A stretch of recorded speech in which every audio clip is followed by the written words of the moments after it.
നമസ്കാരം. നമ്മുടെ പ്രധാനമന്ത്രി നരേന്ദ്രമോദിക്കെതിരെ പ്രതിപക്ഷം ഉയർത്തുന്ന ഏറ്റവും വലിയ ആരോപണം അദ്ദേഹത്തിൻ്റെ വിദേശയാത്രകളെക്കുറിച്ചാണ്. വിദേശയാത്രകൾ എങ്ങനെയാണ് ഇന്ത്യയുടെ അന്തസ്സ് ഉയർത്തിയത് എന്ന് ഇപ്പോഴെങ്കിലും അവർ മനസ്സിലാക്കുന്നുണ്ടോ എന്ന കാര്യത്തിൽ എനിക്ക് തർക്കമുണ്ട്. പക്ഷേ അവർ പണ്ട് മുതലേ ഇന്ത്യയിൽ ഉള്ളതിനേക്കാൾ മോദി പുറത്താണെന്ന് പറഞ്ഞിരുന്നു. 2026 ഫെബ്രുവരി മാസം പകുതിയാവാറായിട്ടും മോദി മറ്റൊരു രാജ്യത്തേക്ക് പോയിരുന്നില്ല. ഈ വർഷത്തെ ആദ്യത്തെ സന്ദർശനം ലോകത്തെ ഏറ്റവും കൂടുതൽ ഇന്ത്യൻ വംശജരുള്ള രണ്ടാമത്തെ രാജ്യമായ മലേഷ്യയിലേക്കാക്കാൻ തീരുമാനിച്ചതിന് ചരിത്രപരമായ കാരണമുണ്ട്. ഇക്കഴിഞ്ഞ ഒക്ടോബറിൽ പ്രധാനമന്ത്രി ആസിയൻ യോഗത്തിൽ പങ്കെടുക്കാൻ വേണ്ടി മലേഷ്യയ്ക്ക് പോവേണ്ടതായിരുന്നു. എന്നാൽ അമേരിക്കൻ പ്രസിഡന്റ് ട്രംപുമായിട്ടുള്ള ബന്ധം വഷളായി നിൽക്കുന്ന സമയത്ത് നേർക്കുനേർ കാണുന്നത് ഒഴിവാക്കുക എന്ന ലക്ഷ്യത്തിൽ ആ യാത്ര ഒഴിവാക്കി. അന്നു മുതൽ മോദിയുടെ ഒരു വാക്കാണ് മലേഷ്യൻ സന്ദർശനം. ഇന്ത്യൻ വംശജർ എവിടെയൊക്കെയുണ്ടോ അവിടെയൊക്കെ സന്ദർശിക്കുന്നതും അവരോട് ഊഷ്മളമായ ബന്ധം തുടരുന്നതും മോദിയുടെ ഡിപ്ലോമസിയുടെ ഭാഗമാണ്. പ്രത്യേകിച്ച് അൻവർ ഇബ്രാഹിം എന്ന ഇന്ത്യയോട് സൗഹൃദമുള്ള ഒരു ഭരണാധികാരി ഇപ്പോൾ മലേഷ്യയിൽ ഭരിക്കുമ്പോൾ, അൻവർ ഇബ്രാഹിമിന് മുമ്പ് മലേഷ്യയുടെ പ്രധാനമന്ത്രിയായിരുന്ന മഹാതിർ മുഹമ്മദും ഇന്ത്യയും തമ്മിലുള്ള ബന്ധം വഷളായിരുന്നത് ഓർക്കുമ്പോൾ തീർച്ചയായും മോദിക്ക് മലേഷ്യയെ കൈവിടാൻ സാധ്യമല്ല. മഹാതിർ മുഹമ്മദിന്റെ കാലം ഇന്ത്യ ഓർക്കാൻ പോലും ആഗ്രഹിക്കുന്നില്ല. എന്നാൽ അൻവർ ഇബ്രാഹിമിന്റെ സമീപനം ഇന്ത്യയോട് അങ്ങനെയല്ല. ഇന്നലെ കൊലാലംപൂർ എയർപോർട്ടിൽ ചെന്നിറങ്ങിയ മോദിയെ സ്വീകരിക്കാൻ മലേഷ്യയുടെ പ്രധാനമന്ത്രി അൻവർ ഇബ്രാഹിം നേരിട്ടെത്തിയിരുന്നു.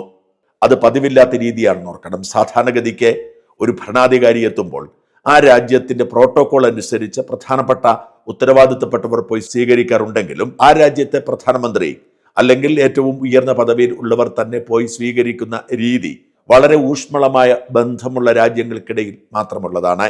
എന്നാൽ അൻവർ ഇബ്രാഹിം നേരിട്ട് എയർപോർട്ടിൽ വന്ന് സ്വീകരിച്ചു എന്ന് മാത്രമല്ല, അൻവർ ഇബ്രാഹിമിന്റെ അതേ വാഹനത്തിലാണ് മോദിയെ കയറ്റിക്കൊണ്ട് പ്രധാനമന്ത്രിയുടെ വീട്ടിലേക്ക് പോയത്. അവിടെ ചെന്നതിന് ശേഷം നേരെ പോയത് ഇന്ത്യൻ വംശജരുടെ യോഗത്തിലേക്കാണ്. ആയിരക്കണക്കിന് ഇന്ത്യൻ വംശജരാണ് മോദിയെ ഒന്ന് കാണുന്നതിന് വേണ്ടി കൊലാലംപൂരിലെ മഹാ സ്റ്റേഡിയത്തിൽ തടിച്ചുകൂടിയത്. ഓർക്കണം, മലേഷ്യൻ ജനസംഖ്യയിലെ 6-7% മാത്രമാണ് ഇന്ത്യക്കാർ. അതിൽ 80% തമിഴ് വംശജരാണ്. മലേഷ്യ ഒരു മുസ്ലിം ഭൂരിപക്ഷ രാജ്യമാണ്. രണ്ടാമത് ബുദ്ധമതവും മൂന്നാമത് ക്രിസ്തു മതവുമാണ്. അതിനുശേഷമാണ് ഹിന്ദുമത വിശ്വാസികൾ. അവിടെയുള്ള ഏതാണ്ട് 40-50 ലക്ഷം ഇന്ത്യക്കാരിൽ മഹാഭൂരിപക്ഷവും തമിഴരാണ്. തമിഴരുടെ ദ്രാവിഡ രാഷ്ട്രീയവും മോദിയുടെ ദേശീയ രാഷ്ട്രീയവും തമ്മിൽ യോജിക്കുന്നതല്ല എന്നോർക്കണം. എന്നിട്ടും ആയിരക്കണക്കിന് മനുഷ്യർ മോദിയെ ഒരു നോക്കു കാണാൻ തടിച്ചുകൂടി. മോദിക്കൊപ്പം ആ ചടങ്ങിൽ മലേഷ്യൻ പ്രധാനമന്ത്രി അൻവർ ഇബ്രാഹിമും പങ്കെടുത്തു. ഇന്നാണ് ഔദ്യോഗികമായ ചർച്ചകളും യോഗങ്ങളും കരാർ ഒപ്പുവയ്ക്കലുകളും. ഇന്ത്യയും മലേഷ്യയും തമ്മിലുള്ള ബന്ധം ഊട്ടിയുറപ്പിക്കുക എന്നത് മാത്രമാണ് 2 ദിവസം നീണ്ടു നിൽക്കുന്ന ഈ സന്ദർശനത്തിന്റെ ലക്ഷ്യം. സാക്കിർ നായിക് എന്ന വിവാദ ഇസ്ലാമിക പണ്ഡിതൻ ഇന്ത്യൻ നിയമ സംവിധാനങ്ങളെ വെല്ലുവിളിച്ചുകൊണ്ട് മലേഷ്യയിൽ അഭയം തേടിയിരിക്കുകയാണ്. സാക്കിർ നായിക്കിന് വിട്ടുതരണം എന്ന ആവശ്യം മോദി നേരിട്ട് അൻവർ ഇബ്രാഹിമിന്റെ മുമ്പിൽ വയ്ക്കുമെന്നാണ് റിപ്പോർട്ടുകൾ. ഇവിടെ ഏറ്റവും ശ്രദ്ധേയമാകുന്നത് മോദിയുടെ കാർ ഡിപ്ലോമസി തന്നെയാണ്. 2025 സെപ്റ്റംബറിലാണ് മോദി ആദ്യമായി ഈ കാർ ഡിപ്ലോമസി പരീക്ഷിക്കുന്നത്. ചൈനയിൽ നടന്ന ഉച്ചകോടിയിൽ പങ്കെടുക്കാൻ വേണ്ടി എത്തിയ മോദിയെ സ്വീകരിക്കുന്നതിന് വേണ്ടി റഷ്യൻ പ്രസിഡന്റ് പുടിൻ അദ്ദേഹത്തിന്റെ വാഹനത്തിൽ കാത്തുനിൽപ്പുണ്ടായിരുന്നു. എയർപോർട്ടിലെത്തിയ മോദി നേരെ പോയത് പുടിന്റെ കാറിലേക്കാണ്. അത് അന്ന് വലിയ ചർച്ചയായിരുന്നു. പുടിനും മോദിയും ഒരേ കാറിൽ യാത്ര ചെയ്ത് സമ്മേളന സ്ഥലത്തേക്ക് എത്തിയത് ചൈനീസ് പ്രസിഡന്റിന്റെ പോലും നെറ്റിച്ചുളിപ്പിച്ചു. സാങ്കേതിക മികവിൽ മുൻപിൽ നിൽക്കുന്ന ചൈനയുടെ ചാരപ്പണിയിൽ വീണുപോവാതിരിക്കാനാണ് വാസ്തവത്തിൽ റഷ്യൻ പ്രസിഡന്റ് അദ്ദേഹത്തിന്റെ ഔദ്യോഗിക വാഹനം ചൈനയിൽ എത്തിച്ചത്. ഇന്ത്യൻ പ്രധാനമന്ത്രിക്കും കൂടുതൽ സുരക്ഷ റഷ്യൻ പ്രസിഡന്റിന്റെ വാഹനമാണ് എന്ന് തിരിച്ചറിഞ്ഞായിരുന്നു ആ യാത്ര. ആ കാർ ഡിപ്ലോമസി പിന്നീട് ലോകം ഏറ്റെടുക്കുന്നതാണ് നമ്മൾ കണ്ടത്. ഇക്കഴിഞ്ഞ ഡിസംബറിൽ പുടിൻ ഡൽഹിയിൽ വന്നപ്പോൾ മോദി എയർപോർട്ടിൽ പോയി സ്വീകരിച്ച് ആനയിച്ചത് തന്റെ വാഹനത്തിലായിരുന്നു.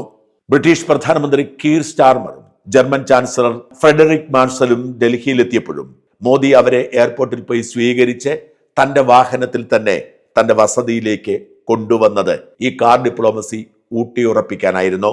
ഒരു രാജ്യത്തിന്റെ ഭരണാധികാരി എത്തുമ്പോൾ ആ രാജ്യവുമായി ഊഷ്മളമായ ബന്ധമുണ്ടെങ്കിൽ ഈ രാജ്യത്തിന്റെ പ്രധാനമന്ത്രി എന്ന നിലയിൽ അതിഥിയെ ആതിഥേയൻ പോയി സ്വീകരിക്കുന്നത് പോലെ നേരിട്ട് സ്വീകരിക്കണം എന്ന മോദിയുടെ രീതിയാണ് ഈ സംഭവങ്ങളിലൂടെ ചർച്ചയായത്. മോദിയുടെ മാതൃക മറ്റു രാജ്യങ്ങളും ഏറ്റെടുത്തു എന്നതിന് തെളിവായിരുന്നു. പിന്നീട് പ്രധാനമന്ത്രി മോദി ജോർദാൻ സന്ദർശിച്ചപ്പോൾ ജോർദാൻ കിരീടാവകാശിയായ അൽ ഹുസൈൻ ബിൻ ആബിദ് മോദിയുമായി ജോർദാൻ മ്യൂസിയത്തിലേക്ക് സ്വന്തം കാറിൽ യാത്ര ചെയ്തത്. മോദി എത്യോപ്യ സന്ദർശിച്ചപ്പോൾ പ്രധാനമന്ത്രി അബി അഹമ്മദ് മോദി ചെയ്തതുപോലെ തന്നെ എയർപോർട്ടിലെത്തി കെട്ടിപ്പിടിച്ച് സ്വീകരിച്ച് അബി അഹമ്മദിന്റെ കാറിൽ കയറ്റിയാണ് മോദിയെ വീട്ടിലേക്ക് കൊണ്ടുപോയത്. ആ കാർ ഡിപ്ലോമസിയുടെ ഏറ്റവും ഒടുവിലത്തെ ഉദാഹരണമായിരുന്നു. കേവലം 2 മണിക്കൂറിന് വേണ്ടി UAE ഭരണാധികാരി UAE president Sheikh Mohamed bin Zayed Al Nahyan ഡൽഹിയിലെത്തിയപ്പോൾ മോദി പോയി സ്വീകരിച്ച് ആനയിച്ചത്.